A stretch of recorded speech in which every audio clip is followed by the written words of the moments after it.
ओम मुनित्रयं नमस्कृत्य तदुक्तिः परिभाव्य च वैयाकरणसिद्धान्तकौमुदीयं विरच्यते। सर्वेभ्यः श्रोतृभ्यः नमः। अस्माभिः गतपाठे यद्यत् पठितं तद् एकवारं स्मरामः। वैयाकरणसिद्धान्तकौमुदी इत्यस्य ग्रन्थस्य वयं संज्ञाप्रकरणे भवामः। तत्र संज्ञाप्रकरणस्यास्य 13 पाठः गतपाठः प्रवृत्तः। तस्मिन् पाठे अस्माभिः एते विषयाः क्रमशः पठिताः। तत्र ऊकालोध्रस्वदीर्घप्लुतः इति सूत्रस्थः अवशिष्टः विचारः, अवशिष्टा पङ्क्तिः अस्माभिः विचारिता व्याख्यायाः। ततः परम् उदात्तसंज्ञाविधायकं सूत्रम् उच्चैरुदात्तः इति पठितम्। ततः परं नीचैरनुदात्तः इत्यनेन सूत्रेण अनुदात्तसंज्ञा पठिता। ततः परं समाहारः स्वरितः इत्यनेन सूत्रेण तत्र स्वरितसंज्ञा अपि अस्माभिः पठिता।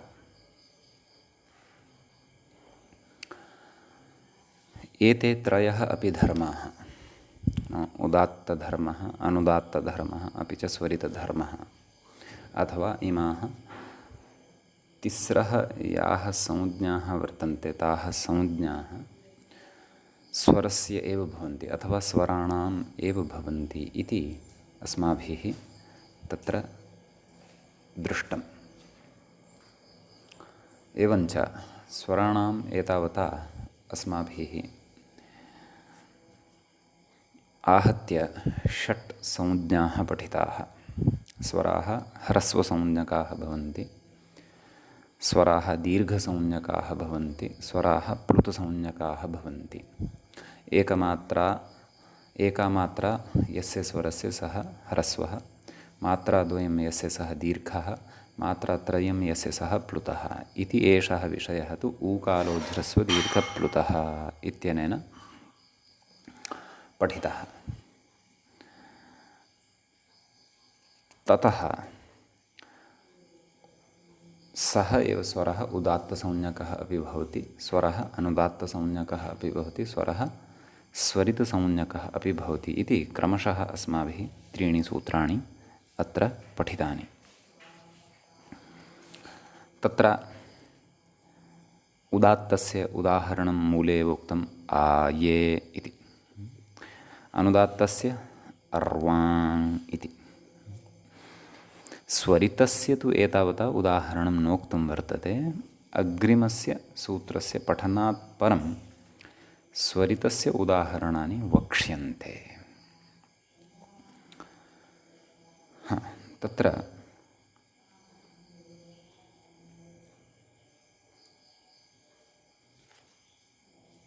एते स्वराः ये अस्माभिः स्वरितसंज्ञकाः ज्ञाताः, तद्विषये विशिष्टः नियमः कश्चन अस्माभिः अग्रे पठनीयः वर्तते। तत्र व्याख्याता किं कथयन्नस्ति तद्द्रष्टव्यम्। अस्माभिः व्याख्यायाम् एतावता अन्तिमा पङ्क्तिः या पठिता आसीत् सा एवमासीत्। भवतां सौकर्याय तां पङ्क्तिं पुनः पठन्नस्मि।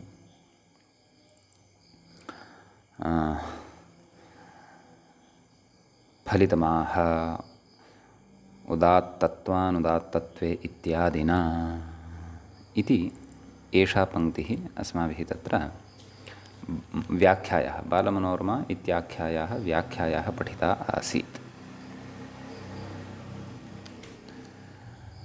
ततः अग्रे किं कथयन्नस्ति, अग्रिमे विचारे कथं व्याख्याता प्रवेशयन्नस्ति इति इदानीम् अग्रे अस्माभिः वर्तते अत्र चिन्तनीयम्।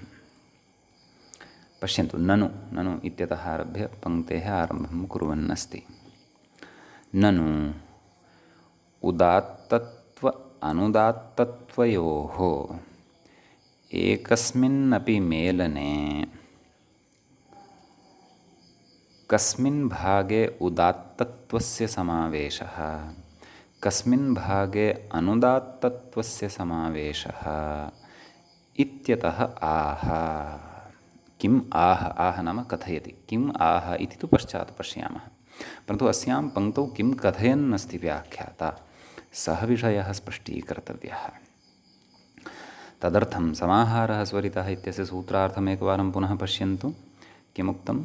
उदात्तत्व अनुदात्तत्वे वर्णधर्मौ समाह्रियेते यस्मिन् सः अच् स्वरितसंज्ञः स्यात् इति। एवं खलु? नाम सः स्वरः यत्र उदात्तत्वमपि भवति अनुदात्तत्वमपि भवति, उदात्तधर्मोऽपि भवति अनुदात्तधर्मोऽपि भवति इति स्वरितः। तद्विषये व्याख्यात्र तत्र पक्षः उपस्थाप्यते। उदात्तत्व अनुदात्तयोः एकस्मिन् अपि मेलने, एकस्मिन् अपि अचि अथवा एकस्मिन् अपि स्वरे इति तत्र अस्माभिः अध्याहारं कृत्वा मध्ये अस्याः पङ्क्तेः इतोपि स्पष्टतायै यत्नः कर्तव्यः। एवं खलु? उदात्तत्व अनुदात्तयोः एकस्मिन् अपि स्वरे मेलने सति, सति इत्यपि तत्र पङ्क्तेः अधिकस्पष्टतायै अस्माभिः अत्र योज्यते यदि, तर्हि इतोपि विषयः स्फुटः भवति। नाम एकः एव स्वरः अस्ति, तस्मिन् एकस्मिन् एव स्वरे उदात्तत्वम् अपि वर्तते अनुदात्तत्वम् अपि वर्तते, तर्हि एतादृशधर्मद्वयस्य मेलने सति, एकस्मिन् एव स्वरे मेलने सति कस्मिन् भागे, नाम तस्य स्वरस्य कस्मिन् भागे उदात्तत्वस्य समावेशः, एवं किल? तत्र कस्मिन् भागे उदात्तत्वस्य समावेशः अग्रे कथयति, कस्मिन् भागे अनुदात्तत्वस्य समावेशः इति निर्णयः खलु कर्तव्यः। समाहारः इत्युक्तं नाम उदात्तत्वस्य अनुदात्तत्वस्य च समाहारः यस्मिन् स्वरे भवति सः स्वरः स्वरितस्वरः इत्युक्तं, परन्तु तस्मिन् स्वरितस्वरे कः कियान् भागः उदात्तः कियान् भागः च अनुदात्तः इति खलु निर्णयः कर्तव्यः। इदानीं यथा एकं पात्रम् अस्ति, तस्मिन् पात्रे अर्धं क्षीरं स्थापितम् अर्धं जलं स्थापितम्,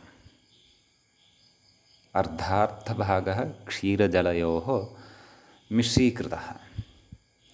तर्हि कथं जानीमः अत्र कियान् भागः क्षीरस्य वर्तते, कियांश्च भागः जलस्य वर्तते, अथवा क्व जलं वर्तते क्व क्षीरं वर्तते इति कथं तत्र निर्णयः स्यात् इति चेत् तत्र तु सामान्यतया लोके तु वयं कथयामः, भोः इदानीं सर्वं मिश्रीकृतं खलु, अतः सर्वत्र अत्र क्षीरमपि अस्ति सर्वत्र जलम् अपि अस्ति, सर्वत्र अस्मिन् पात्रे क्षीरांशोऽपि वर्तते सर्वत्र जलांशोऽपि वर्तते। परन्तु तद्वत् तु अत्र न, अत्र नाम यस्मिन् स्वरे उदात्तधर्मः अनुदात्तधर्मोऽपि वर्तते तद्वत् अत्र तु न। समाहारः अवश्यम् अस्ति, सत्यम् अङ्गीक्रियते, परन्तु जलदुग्धवत् उदात्तत्वानुदात्तयोः अत्र मिश्रणं न भवति। सः लौकिकः विषयः, परन्तु तथा तत्र शङ्का जायते, क्व उदात्तत्वं क्व च अनुदात्तत्वम्। तदेव अत्र व्याख्याता कथयन् अस्ति, कस्मिन् भागे उदात्तत्वस्य समावेशः कस्मिन् भागे अनुदात्तत्वस्य समावेशः इत्यतः आह। अतः आह अतः नाम एतस्य निर्णयाय एव अग्रिमं सूत्रम् अस्माभिः इदानीं पठिष्यते। नाम यः स्वरितः वर्तते स च स्वरितः यः उदात्तत्वस्य अनुदात्तत्वस्य च समाहारः यः वर्तते, तस्मिन् समाहारे कियान् भागः उदात्तभागः कियांश्च भागः अनुदात्तभागः अस्ति इति एतन्निर्णयाय अस्माभिः अग्रिमं सूत्रम् इदानीम् आरभ्यते। इत्यतः आह किमाह तस्यादितः इति कथयति व्याख्याता, अर्थात् मूलं द्रष्टव्यं। मूले अस्ति सूत्रं, साक्षात् अष्टाध्यायी क्रमानुसारमेव तत्र समाहारः स्वरितः इति सूत्रानन्तरं यथा अष्टाध्याय्यां सूत्रं वर्तते, नाम कियान् भागः स्वरिते उदात्तः वर्तते कियांश्च अनुदात्तः वर्तते इति एतस्य निर्णयाय तत्सूत्रम् अत्रापि यथाक्रमं यथा अष्टाध्यायीक्रमम् अत्र उपस्थापितं वर्तते। सूत्रम् इत्थं भवति। तस्यादित उदात्तमर्धहरस्वम् इति। तस्य इति पदच्छेदं करोमि। तस्य इति षष्ठीविभक्तेः एकवचनं भवति। ततः आदितः, आदितः इति पदम् अव्ययपदं भवति। तसि प्रत्ययान्तम् इदम् अव्ययं भवति। यतः परतः सर्वतः इत्यादि वदामः खलु, इत्यादीनि रूपाणि यथा कथयामः तथा आदितः इत्यपि किञ्चन अव्ययं वर्तते। ततः उदात्तम् इति तृतीयं पदं वर्तते। प्रथमाविभक्तेः एकवचनं भवति। ततः अर्धहरस्वम् इति चतुर्थं पदं भवति। तत्र चतुष्पदात्मकम् इदं सूत्रं भवति। विग्रहः अत्र एकस्मिन् पदे अस्ति, नाम एकस्मिन् पदे समासः भवति, एकस्मिन् पदे अत्र विग्रहः सम्भवति। तच्च पदं किं भवति इति चेत् अर्धहरस्वम् इति। तत्र अर्धं ह्रस्वस्य एवं विग्रहः क्रियते। अर्धं ह्रस्वस्य अर्धह्रस्वम् इति समासप्रकरणे एकं सूत्रं पठिष्यते। अर्धन्नपुंसकम्, तेन अत्र समासः षष्ठी तत्पुरुषसमासः नैव तत्पुरुषसमासः, षष्ठी तत्पुरुष नास्ति, तत्पुरुषस्य एव कश्चन भेदविशेषः वर्तते। अतः तत्पुरुषसमासः अत्र भवति। अर्धं ह्रस्वस्य षष्ठी तत्पुरुषसमासः कुतः न वक्तुं शक्यते इति चेत्, तथा चेत् अर्धह्रस्वम् इति न सिद्ध्येत्।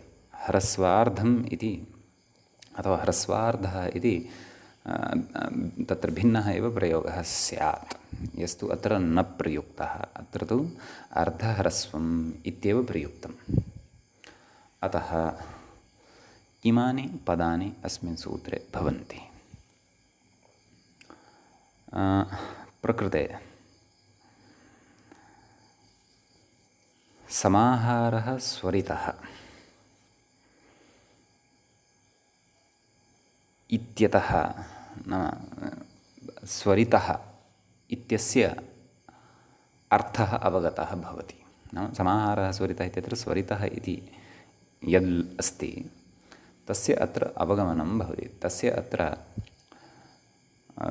बोधः अस्मिन् सूत्रे विद्यमानेन तस्य इति पदेन कार्यते।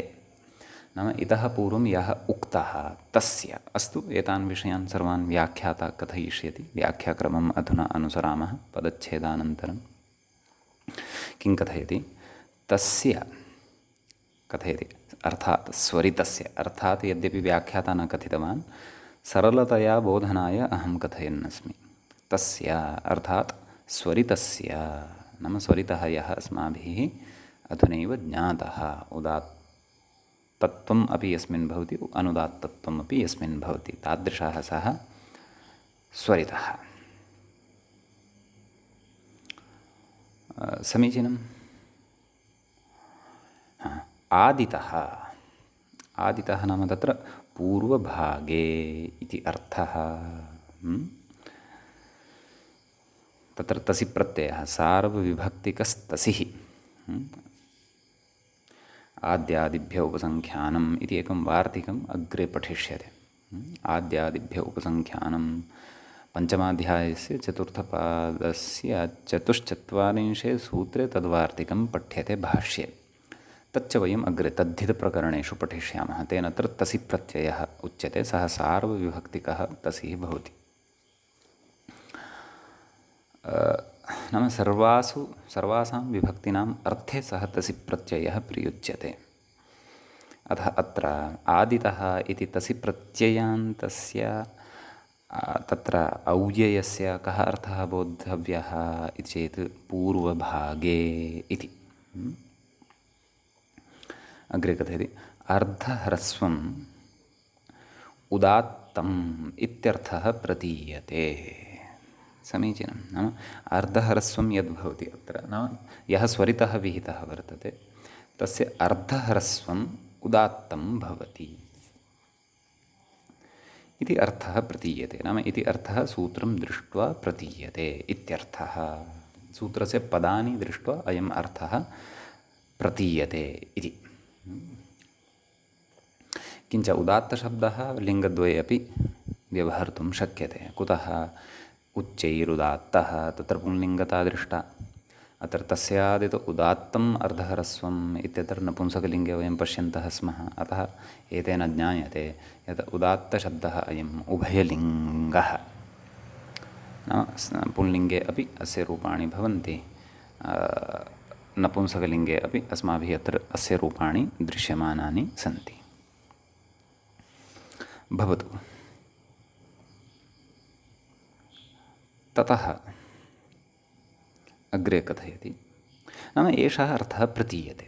व्याख्यातुः एतां पङ्क्तिं पुनः अवधानेन सावधानतया पश्यन्तु। नाम यः स्वरितः वर्तते तस्य आदितः पूर्वभागे अर्धह्रस्वं, नाम तस्य अर्धभागः यः वर्तते स च ह्रस्व, नाम ह्रस्वाख्यः, नाम तस्य अर्धह्रस्वं यद्भवति तद् अर्धह्रस्वम् उदात्तं भवति इति।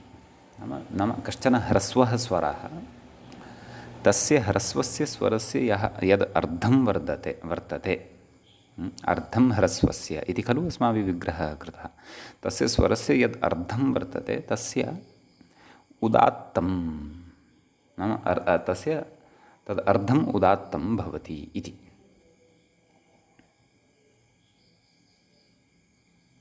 एवं खलु इत्यर्थः प्रतीयते। एवं सूत्राणि पदानि दृष्ट्वा एतादृशः अर्थः तत्र ज्ञायमानः भवति।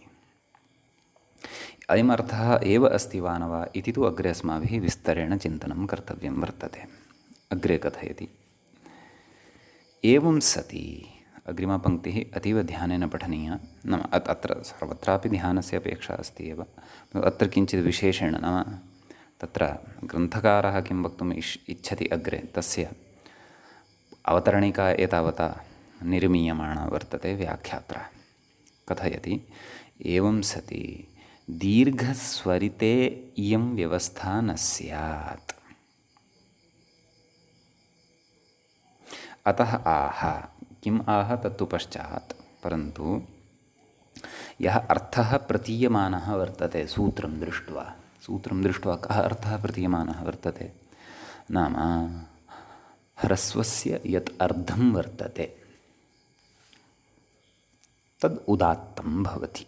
नाम ह्रस्वः कश्चन स्वरः वर्तते, तस्य स्वरस्यापि यः अर्धभागः वर्तते सः अर्धभागः उदात्तः भवति।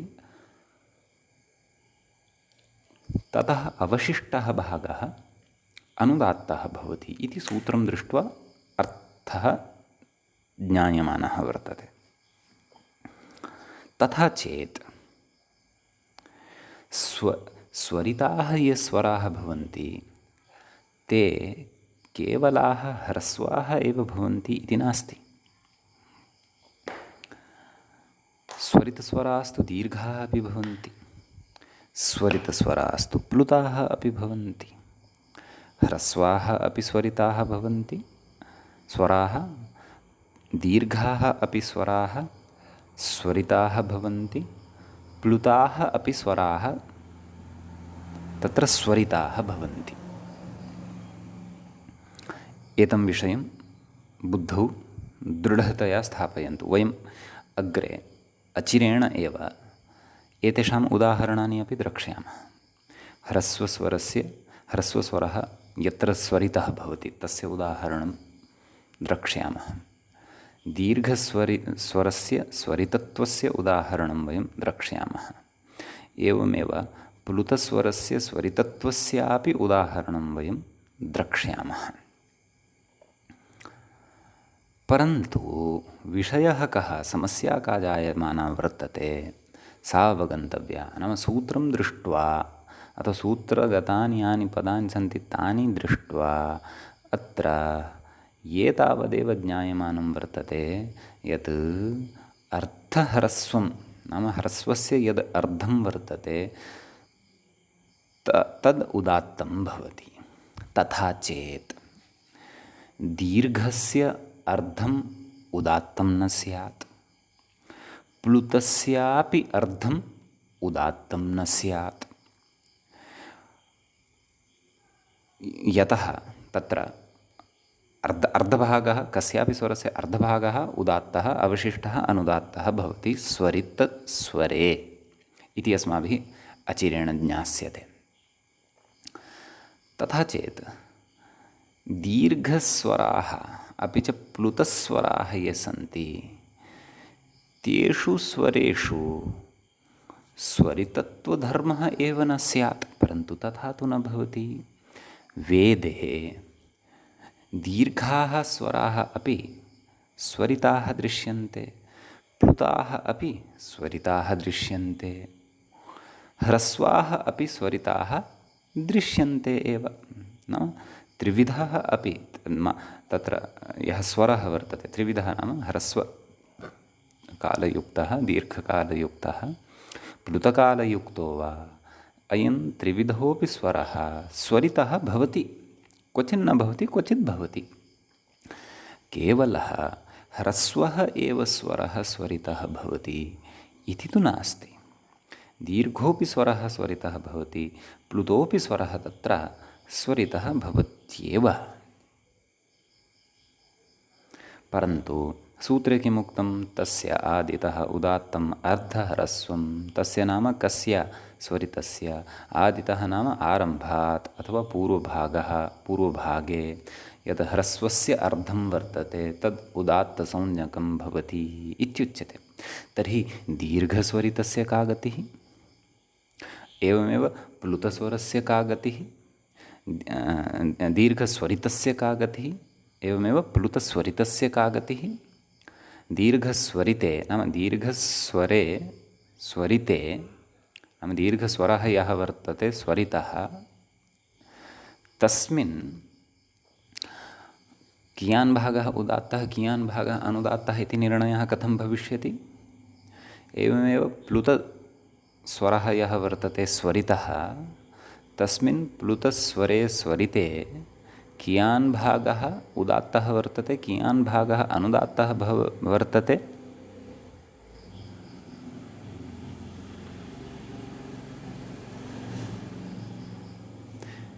इति एषः निर्णयः कथं भविष्यति? अतः एतादृशशङ्कायां जातायां तत्र पङ्क्तौ पुनः आगच्छन्तु। व्याख्यायाः एवं सति दीर्घस्वरिते इयं व्यवस्था न स्यात्। अत्र प्लुतस्वरिते इत्यपि योजयितुं शक्यते। एवं तद् अग्रे स्पष्टी भविष्यति।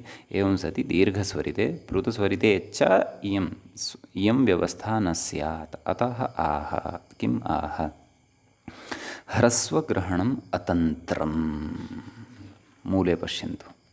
तस्यादित उदात्तमर्धह्रस्वम् इत्यतः अग्रे किं लिखितवान् व्याख्याता ग्रन्थकारः किं लिखितवान्? ह्रस्वग्रहणम् अतन्त्रम् इति लिखितवान्। अस्य अर्थः अस्माभिः ज्ञास्यते, परन्तु यः पूर्वपक्षः, या शङ्का, या समस्या आसीत्, सा समस्या आदौ बुद्धौ सम्यक् स्थापनीया इति अवश्यं स्मरन्तु।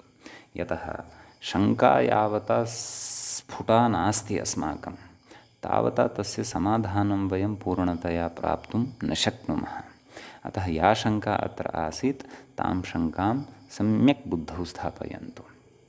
नाम अर्धह्रस्वम् इति सूत्रे पदं दृष्ट्वा इत्थं ज्ञायमानं वर्तते यत् ह्रस्वस्य अर्धं यत्, नाम ह्रस्वाख्यः यः वर्तते स्वरितः स्वरः, तस्य अर्धं यद्भवति तस्य उदात्तत्वं भवति, अवशिष्टं तु अनुदात्तं भवति तत्र।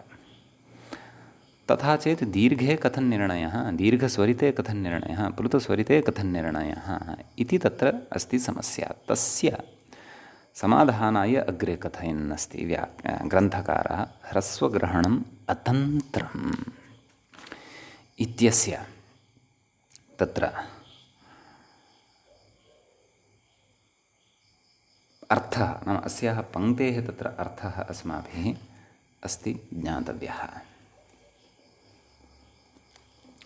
किं कथयति अग्रे व्याख्याता, नाम अस्याः पङ्क्तेः अर्थं कथं स्फुटीकुर्वन् अस्ति इति चेत् तत् पश्यन्तु। तन्त्रं प्रधानं, नाम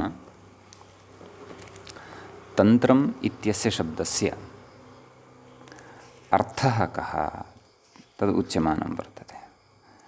नाम तन्त्रम् इत्यस्य अर्थः भवति प्रधानं, तत्र कोशप्रामाण्यमपि ददाति। किं तन्त्रं प्रधाने सिद्धान्ते इति।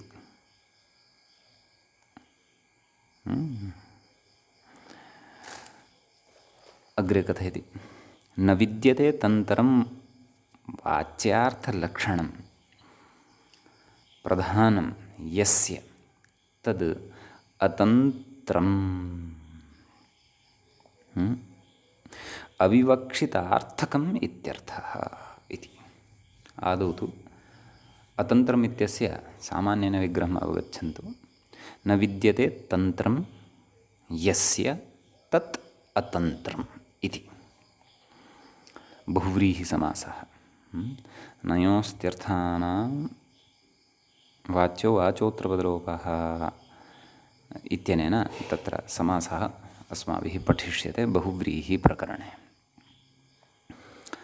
अस्तु, इदानीं किं कथयति, न विद्यते तन्त्रं, पङ्क्तिं पुनः पश्यन्तु।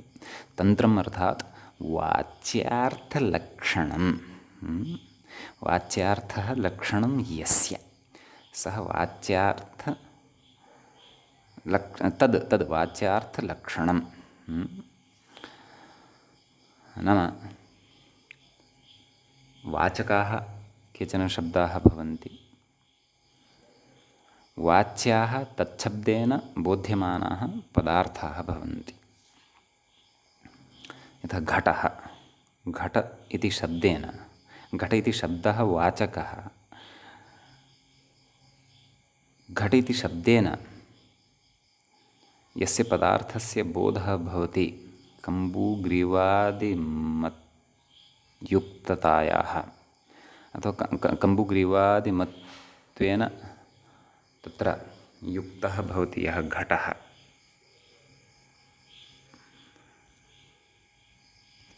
तस्य घटस्य तत्र बोधः भवति। नाम घटः शब्दः वाचकः, घटपदार्थः वाच्यः। अत्र कथं सङ्गति इति चेत् तत् पश्यन्तु। न विद्यते तन्त्रं, तन्त्रमर्थात् वाच्यार्थलक्षणं प्रधानम् इति। वाच्यार्थलक्षणं तत्र प्रधानं भवति, यस्य तद् अतन्त्रम् इति। इतोपि स्फुटीकुर्वन् अग्रे कथयन्नस्ति, अविवक्षितार्थकम् इत्यर्थः। अविवक्षितः अर्थः यस्य तद् अविवक्षितार्थकम् इति। आहत्य कः अर्थः अत्र तदग्रे कथयन् अस्ति। ह्रस्वग्रहणं न कर्तव्यम् इति यावत् इति दीक्षितः कथयन् अस्ति। नाम ह्रस्वग्रहणम् अत्र न कर्तव्यम्। ह्रस्वग्रहणस्य अत्र प्रयोजनं नास्ति। कुतः? यदि ह्रस्वग्रहणं सूत्रे क्रियते तर्हि तत्र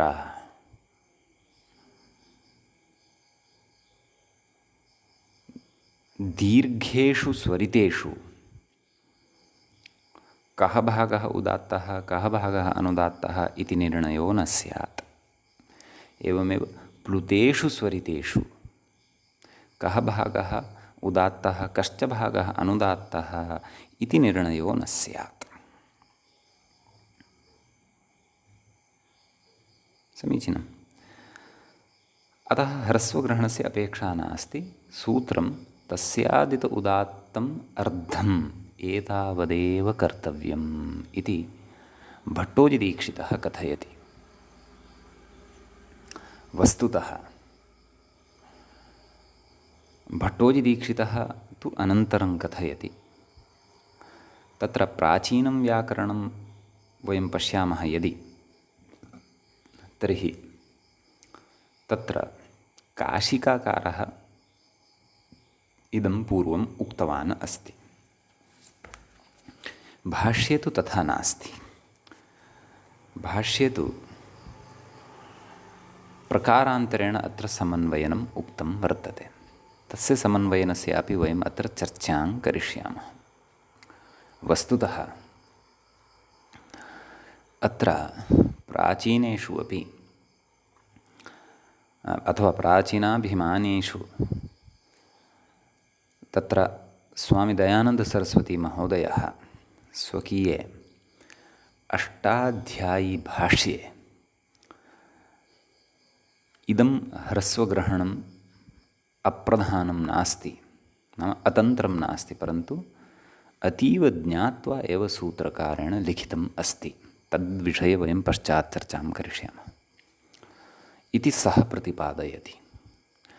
एवमेव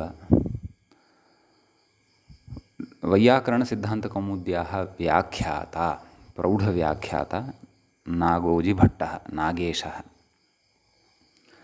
सः अपि अत्र ह्रस्वग्रहणं समर्थयते। अस्तु, वयं तयोः उभयोः द्वयोः अपि विदुषोः मतं पश्चात् चर्चयिष्यामः। आदौ तत्र दीक्षितः यत् कथयन् अस्ति तत् पश्यामः। दीक्षितः यत् कथयन् अस्ति सः अभिप्रायः काशिकाकारस्य एव अस्ति भवन्तः इत्येव चिन्तयन्तु। अधिकायै जिज्ञासायै भवन्तः काशिकामपि उद्घाट्य द्रष्टुं शक्नुवन्ति। मया दृष्टा, कुतः इति चेत् अहं मम यथा स्वाध्यायः वर्तते, अहं कौमुदीपठनेन सह काशिकाम् अपि पठन्नस्मि। यत् सूत्रमत्र आगच्छति तत् सूत्रं मया तत्रापि अवलोक्यते, तस्य व्याख्यानं यावदपि तत्र मया दृष्टिपातः क्रियते, यावत् शक्यं यावत् सम्भवम्। यतोहि अहं नैजं यदि विषयं कथयामि तर्हि कौमुद्याः अध्ययनम् एव मम लक्ष्यं नास्ति। मया प्राचीनस्य अर्वाचीनस्य च अस्य व्याकरणकर्मस्य उभयस्यापि तत्र अध्ययनं कर्तव्यं वर्तते। समालोचनात्मकदृष्ट्या तत्र विचारेषु मतभेदः ज्ञातव्यः वर्तते। ततः परं तत्र कः भाष्यविरोधे तिष्ठति कः च भाष्यविरोधे न तिष्ठति इति निर्णयः मया स्वयं कर्तव्यः वर्तते। यद्यपि बहवः ग्रन्थाः स्युः अत्र लिखिताः, परन्तु यावता वयं स्वयं न पठामः तावता विषयः पूर्णतया स्पष्टतां न याति। अत्र च इदञ्च उद्देश्यं मम कुतः आरब्धम् अस्ति इति चेत्, बहुत्र नव्याः निरर्गलरूपेण प्राचीनं काशिकाकारं खण्डयन्ति, परन्तु बहुत्र एते दीक्षितादयः स्वयं यदा भाष्यादीनां सिद्धान्तानाम् अतिक्रमणं कृत्वा स्वपक्षात् अपि किमपि कल्पयित्वा लिखन्ति, तादृशसमये एतेषामपि वास्तविकता ज्ञाता भवति। तादृशानि बहूनि स्थलानि सन्ति। भवन्तः चिन्तामेव मा कुर्वन्तु। अग्रे यथा यथा वयं स्वाध्यायं कुर्वन्तः भविष्यामः, तान् अंशान् अहं स्वयमेव ज्ञापयन् भविष्यामि। तत्रापि विशिष्टेषु विवादेषु अथवा विशिष्टेषु मतभेदेषु अस्माभिः बहु कालः अपि न यापनीयः। सामान्येन आं तस्य इदं मतं, तस्य इदं मतम्, अस्माकं यत् लक्ष्यम् अस्ति तावान् विषयः तु अस्माभिः ततः सङ्कलनीयः एव। अस्तु, भवतु नाम। आं, तर्हि काशिकाकारस्य अनुकरणं कुर्वन् भट्टोजिदीक्षितः अपि कथयन् अस्ति यत् सूत्रे ह्रस्वम् इति न वक्तव्यम्, अप्रधानम् अस्ति। अप्रधानं किम् अस्ति? ह्रस्वम् इति पदेन तु अव्यवस्था जायमाना अस्ति इति उच्यते। ह्रस्वं यदि कथ्येत तर्हि ह्रस्वस्वरितस्य एव तत्र उदात्तत्वानुदात्तयोः निर्णयः स्यात्। कियान् भागः तत्र उदात्तत्वं भजते, कियांश्च अनुदात्तत्वम्। परन्तु दीर्घस्वरितस्वरस्य निर्णयः न स्यात्, न च प्लुतस्वरितस्वरस्य निर्णयः स्यात्। तर्हि तदर्थम् एतैः तु, नाम काशिकाकारेण एतेन च, प्राचीनेन नव्येन च, तत्र सरलः उपायः अन्विष्टः। भोः, ह्रस्वम् इति पदमेव तत्र न कर्तव्यम् इति। अस्तु, अनयोः द्वयोः आदौ श्रुत्वा पश्चात् किञ्चित् नागेशमतिम् अपि आलोडयामः। स्वामी दयानन्दसरस्वतीमहोदयेन अपि यद् उक्तं तदपि वयम् अत्र द्रक्ष्यामः। भवतु। भवतां परिज्ञानाय कथयामि चेत्, स्वामी दयानन्दसरस्वतीमहोदयः तत्र यथा वेदानां भाष्यं लिखितवान् संस्कृतभाषया हिन्दीभाषया च, तद्वत् सः अष्टाध्याय्याः अपि भाष्यं लिखितवान् अस्ति। अत्युपयोगिभाष्यं वर्तते तदपि। अतः भवन्तः अन्तर्जालात् तदपि डौन्लोड् कृत्वा कदाचित् वा प्रयोजनाय भवति। अतः तस्यापि भवन्तः कदाचित् वीक्षणं कर्तुं शक्नुवन्ति। भवतु नाम। तर्हि दीक्षितमतं वयम् अधुना पठिष्यामः। तेन मतेन काशिकाकारस्यापि मतं स्फुटं भविष्यति, अथवा काशिकाकारस्य एव मतं दीक्षितं पुरस्कृत्य अत्र कथयन् अस्ति। किञ्च अत्र मध्ये एकः विषयः, अस्य विषयस्य पठनात् पूर्वम् इतोपि स्पष्टीकुर्वन् इच्छामि। वस्तुतः दीक्षितादयः एते नव्याः विद्वांसः सम्पन्नाः प्राचीनं पठित्वा एव। एतेषां हस्ते कौमुदी नासीत्।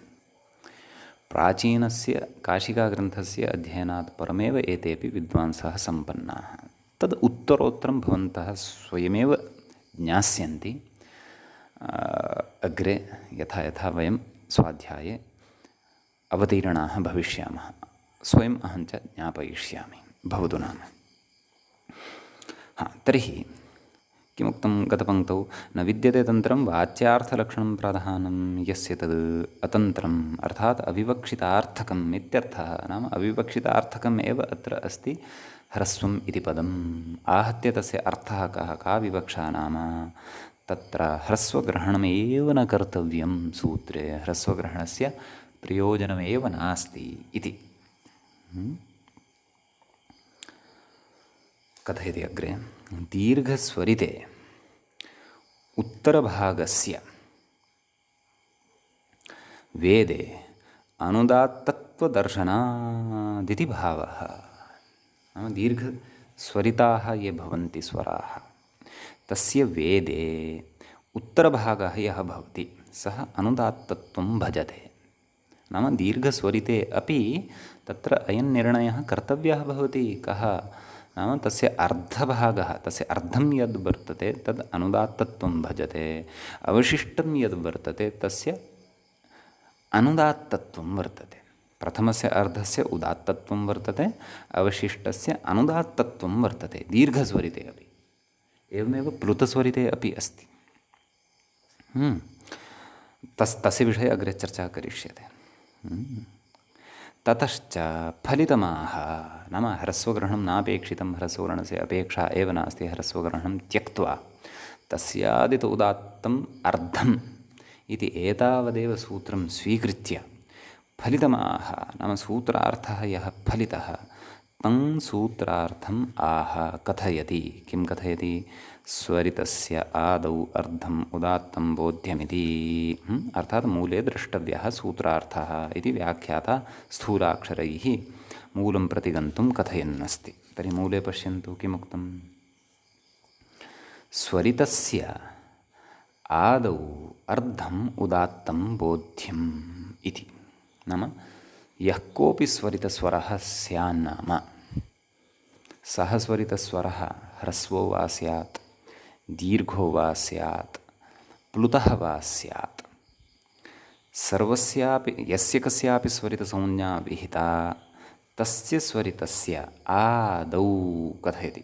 नाम आदौ नाम स्वरितः स्वरः यावान् वर्तते तस्य आदौ यद् अर्धं वर्तते, नाम आरम्भात् यद् अर्धं वर्तते तद् उदात्तं भवति इति बोध्यम् इति अर्थः तत्र अस्माभिः स्फुटीकर्तव्यः।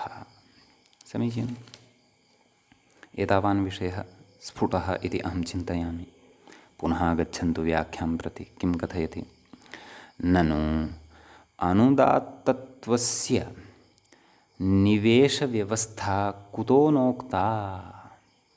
नाम सूत्रे स्वरिते एतावान् भागः उदात्तसंज्ञकः भवति अथवा एतावति भागे उदात्तत्वं भवति इत्युक्तं। तर्हि तत्र तस्मिन् अनुदात्त्वापन्नः अथवा अनुदात्तत्वधर्मेण युक्तः कः भागः अथवा कियान् भागः वर्तते इति एषः विषयः कुतः न उक्तः तदेव कथयति। नाम ननु अनुदात्तत्वस्य निवेशव्यवस्था कुतः नोक्ता इत्यतः आह अतः कथयति। किं कथयति? मूले उत्तरार्धं इति पश्यन्तु मूलम्। उत्तरार्धं तु परिशेषात् अनुदात्तम् इति अस्य अर्थं कथयति व्याख्याता। ननु एवं सति अस्तु अग्रिमः विषयः अग्रे भिन्नः आरप्स्यते। आदौ वयम् अत्रैव स्पष्टतां कुर्मः, मूले एव स्पष्टतां कुर्मः। नाम उत्तरार्धं तु परिशेषात् नाम यः भागः परिशिष्टः अथवा यः अवशिष्टः भागः तस्य स्वयमेव अनुदात्तत्वं बोद्धव्यम्। द्वयोः यदा कस्यचित् एकस्य निर्णयः कृतः एषः एतादृशः वर्तते, तर्हि अपरस्य यदि निर्णयः न कृतः तर्हि सः तद्विपरीतधर्मा अस्माभिः अवगन्तव्यः। प्रकृते अनुदात्तः एव कुतः ग्राह्यः अवशिष्टः? यतः स्वरिते द्वयोः एव तत्र समाहारः भवति, उदात्तत्वस्य अनुदात्तत्वस्य च। तृतीयः विषयः तत्र नास्ति एव यः कोऽपि। अतः तत्र अर्धस्य एव निर्णयः पर्याप्तः खलु। आरम्भात् अर्धं यावान् भागः सः उदात्तः, तेनैव अवशिष्टः भागः यः अस्ति तस्य अनुदात्तत्वस्य स्पष्टता भविष्यति खलु, न वा? एवं खलु। मम कोशे 100 रूप्यकाणि सन्ति, तस्मात् अहं कोशस्य ऊर्ध्वभागे 20 रूप्यकाणि यदि स्वीकरोमि तर्हि अवशिष्टानि कति? स्वयमेव अथवा 50 रूप्यकाणि स्वीकरोमि यदि मम कोशे 100 रूप्यकाणि सन्ति, तत्र उपरि 50 रूप्यकाणि सन्ति, कोशस्य अधोभागे 50 रूप्यकाणि सन्ति। मया 50 रूप्यकाणि यदि निष्कासितानि तर्हि स्वयमेव अवशिष्टानि 50 रूप्यकाणि तत्र सन्ति। एवमेव अत्रापि अर्धस्य भागस्य निश्चयः यदा कृतः, अयं भागः उदात्तभागः, तर्हि अवशिष्टः भागः स्वतः एव तत्र स्पष्टः भवति यत् अयं भागः अनुदात्तः अस्ति इति। अतः तस्य पुनः वृथा कथनं गौरवभूतं स्यात्। गौरवञ्च वैयाकरणैः नेष्यते। वैयाकरणानां तु अर्धमात्रालाघवेन पुत्रोत्सवः भवति। अर्धमात्रालाघवेन पुत्रोत्सवं मन्यन्ते वैयाकरणाः इति कश्चन सिद्धान्तः। नाम लाघवप्रियाः। लाघवम् इति प्रयोजनमपि वैयाकरणानाम् अस्ति एव। अतः तत्र एवं रीत्या उत्तरार्धं तु परिशेषात् अनुदात्तम् एव बोध्यम् इति यदा अर्धस्य निर्णयः जातः तर्हि अर्धः यः अस्ति, अर्धं यः भागः अवशिष्टः वर्तते तस्य तु तत्र अनुदात्तत्वं स्वतः एव ज्ञातं भवति इति समीचीनम् इति एतावान् विषयः अस्माभिः स्फुटतया ज्ञातः स्यात्। अत्र इदानीम् अग्रे उदाहरणानि द्रष्टव्यानि वर्तन्ते। अत्र अहं किञ्चित् अस्मिन् सन्दर्भे नागेशाभिमतम् अपि च स्वामिदयानन्दसरस्वतीमहोदयेन भाष्यस्य प्रामाण्यम् आदाय यदुक्तं तदपि किञ्चित् भवतां पुरतः उपस्थापयितुम् इच्छामि। आम्, अस्य सूत्रस्य भाष्यकरणसमये स्वामिदयानन्दसरस्वतीमहोदयः कथयति, अत्र काशिकाकृत् जयादित्यभट्टोजिदीक्षितादयः, नाम काशिकाकारः यः वर्तते, कारौ यौ स्तः, वामनजयादित्यौ, अपि च भट्टोजिदीक्षितः सिद्धान्तकौमुदीकारः यः वर्तते सः च विप्रवदन्ते विप्रवादः अस्ति तेषाम् इति।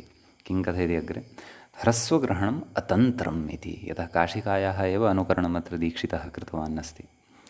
अर्थात् कथयति अग्रे स्वामिदयानन्दः, अर्थात् निष्प्रयोजनं, नाम तद् अस्माभिः उक्तमेव, अत्रापि दृष्टमेव, नाम ह्रस्वग्रहणं सूत्रकारेण तत्र निरर्थकमेव उक्तम्। अग्रे कथयति सः, एतत् तेषां भ्रम एव अस्ति। उभयोः अपि, भट्टोजिदीक्षितस्यापि अस्यापि अयं भ्रमः एव अस्ति। अग्रे कथयति, कथं, यदि ह्रस्वग्रहणं निष्प्रयोजनं स्यात् तर्हि महाभाष्यकारः एव शङ्कां कुर्यात्। नाम ह्रस्वग्रहणस्य यदि प्रयोजनमेव न स्यात् तर्हि महाभाष्यकारः पतञ्जलिः, यस्य अन्तिमं प्रामाण्यं स्वीक्रियते पाणिनीयस्य विषये, सः एव अत्र शङ्कां कुर्यात्, शङ्कां करोति स्म। नाम ह्रस्वग्रहणम् अत्र नास्ति मुख्यं, नाम तस्य प्रयोजनमेव नास्ति। अग्रे कथयति, महाभाष्यकारेण तूक्तं मात्र चोत्र लोपो द्रष्टव्यः। अर्थात् अर्धह्रस्व इति शब्दात् अग्रे मात्रच्, अर्थात् मात्रच् इत्यस्य मात्र इति तत्र प्रत्ययः विवक्षितः वर्तते मात्रार्थे इति। अतः मात्रचः अत्र लोपव्यवस्था ज्ञातव्या इति। नाम अर्धह्रस्वमात्रम् इति आसीत्, परन्तु तत्र सौत्रत्वात् मात्रचः अत्र लोपः द्रष्टव्यः अथवा प्रकारान्तरेण अत्र लोपः ज्ञातव्यः इति महाभाष्यकारः वदति। अग्रे कथयति, अर्धह्रस्वमात्रम्, अर्थात् अत्र अर्धह्रस्वमात्रम् इति अस्ति वस्तुतः, परन्तु सूत्रकारेण तत्र मात्रचः लोपं विधाय अर्धह्रस्वम् इत्येव प्रयुक्तम् इति महाभाष्यकारेण स्वयम् उक्तम् अस्ति। अतः अत्र ह्रस्वग्रहणं तत्र व्यर्थं नास्ति इति। नाम अर्धह्रस्वमात्रम् इति, नाम यावान् नाम अर्थः का तर्हि अत्र एतेन समाधानं किं नाम सङ्गतिः नाम सूत्रार्थस्य सङ्गतिः महाभाष्यकारानुसारं कथं कर्तव्या भवति इति नाम यः कोऽपि स्वरितः अस्ति सः ह्रस्वस्वरितः वा भवतु दीर्घस्वरितो वा भवतु प्लुतस्वरितो वा भवतु सर्वविधे अपि स्वरिते आदितः अर्धह्रस्वमात्रं यद्भवति तत् उदात्तत्वं भजते। यथा उदाहरणाय बोधयामि अहम् उदाहरणाय ह्रस्वः कश्चन स्वरितः वर्तते तर्हि तस्मिन् आदितः ह्रस्वमात्रः यः भागः वर्तते एकमात्राकालिकत्वं ह्रस्वत्वस्य भवति खलु तत्र यावान् भागः ह्रस्वे एकमात्राकालिकः वर्तते तस्य तत्र उदात्तत्वं भवति अवशिष्टस्य अर्धस्य अनुदात्तत्वं भवति। इदानीम् आगच्छन्तु दीर्घस्वरितं प्रति।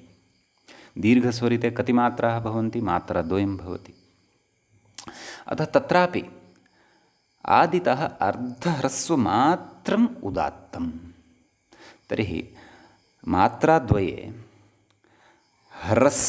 ह्रस्वमात्र नाम अर्धह्रस्वमात्रं यदि अस्माभिः तत्र उदात्तसंज्ञकं यदि अथवा उदात्तत्वं तस्य यदि अवगतं तर्हि अवशिष्टाः कति मात्राः इत्येतत् सार्ध एकमात्राः अवशिष्टाः सार्ध एकमात्राकालः अवशिष्टः भवति।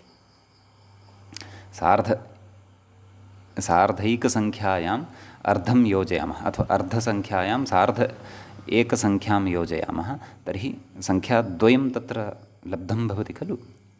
अतः एवं रीत्या व्याख्याने तत्रापि समन्वयनं भवति। अपि च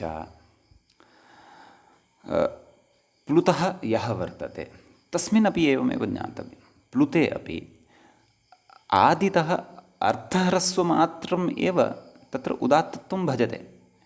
अवशिष्टाः कति मात्राः प्लुते कति मात्राः आहत्य भवन्ति तिस्रः तत्र अर्धह्रस्वमात्रं तु तत्र उदात्तत्वं जातम्। अवशिष्टाः कति मात्राः इति चेत् सार्धद्विमात्राः नाम सार्धद्वयं मात्रा जातं तत्र अवशिष्टं भवति। सार्धद्विसङ्ख्यायां ह्रस्वम् अथवा ह्रस्वाख्यायां सङ्ख्यायां ह्रस्वसङ्ख्या नाम तत्र कालत्वम्। अतः एकमात्रायुक्तायां ह्रस्वाख्यायां मात्रायां सार्धद्विमात्राः योजिताः चेत् आहत्य तिस्रः मात्राः भवन्त्येव खलु। अतः अत्र ह्रस्वग्रहणं व्यर्थं नास्ति भाष्यं तत्र प्रामाण्यं भवति। एतमेव च विषयम् आदाय नागेशः अपि प्रतिपादयति। सः अपि एवमेव प्रतिपादितवान् अस्ति। नाम प्रकृते ह्रस्वपदं यद्वर्तते तस्य मात्रात्वेन अत्र अर्थबोधः कर्तव्यः इत्येव नागेशः अपि कथयति। अतः तत्र तदेव ह्रस्वे अपि सङ्गतिः भविष्यति नाम ह्रस्वस्वरिते अपि उदात्तत्वस्य अनुदात्तत्वस्य निर्धारणं भविष्यति। दीर्घस्वरिते अपि उदात्तत्वस्य अनुदात्तत्वस्य निर्धारणं भविष्यति। प्लुतस्वरितत्वे अपि उदात्तत्वस्य अनुदात्तत्वस्य च निर्धारणं भविष्यति। सर्वत्र अर्धह्रस्वमात्रम् एव उदात्तसंज्ञकं भविष्यति। अन्यः ततः अवशिष्टः यः भागः ह्रस्वस्वरे तु अर्धः एव भागः अवशिष्टः।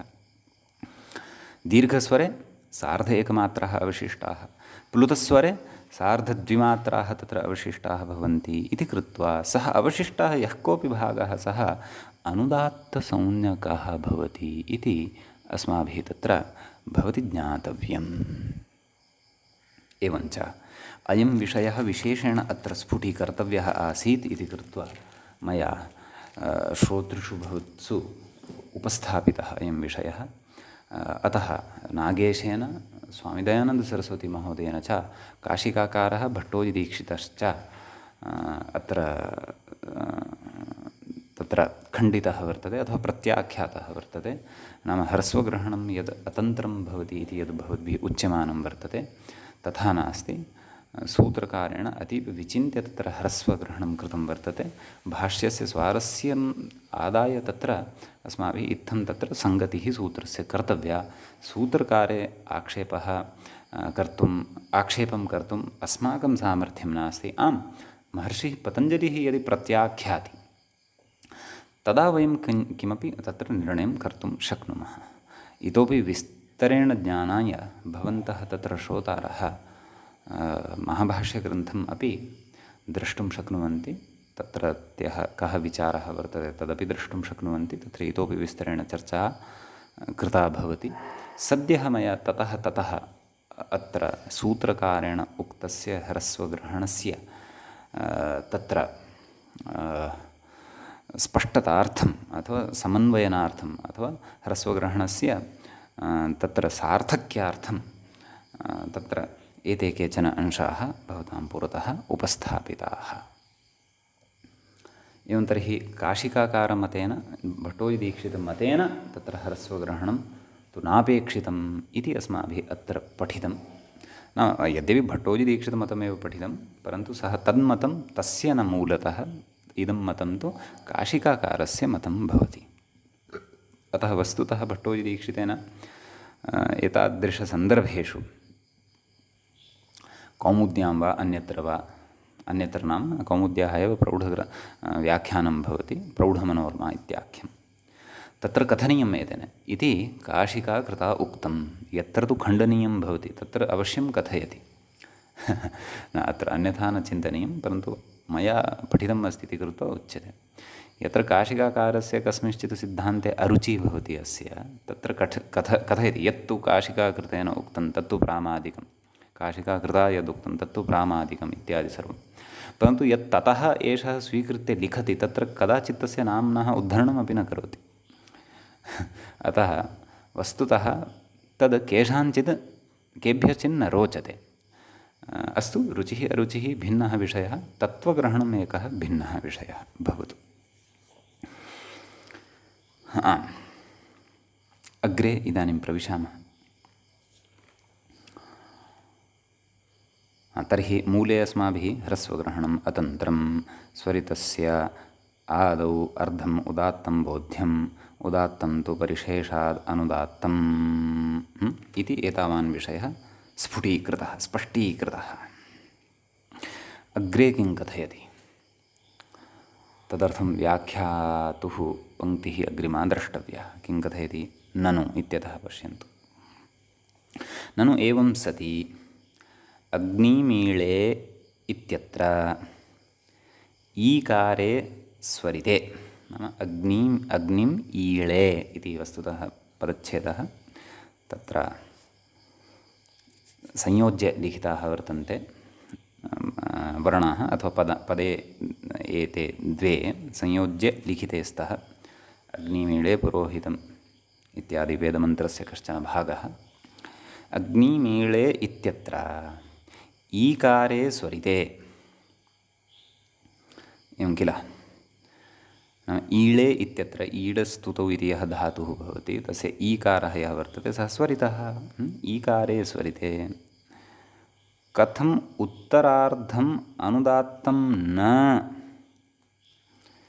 इत्यतः आह। ध्यानेन श्रोतव्यम्।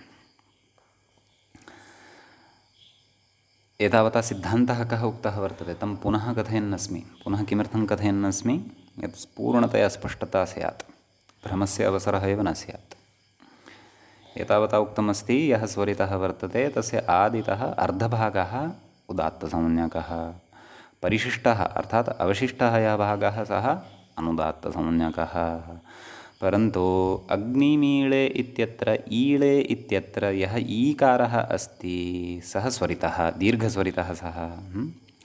तत्र तस्मिन् स्वरिते कथम् उत्तरार्धम् अनुदात्तं न, तस्य ईकारस्य स्वरितस्य अर्धह्रस्वमात्रं तु अथवा अर्धं तु उदात्तसंज्ञकं। तर्हि अवशिष्टं किम्?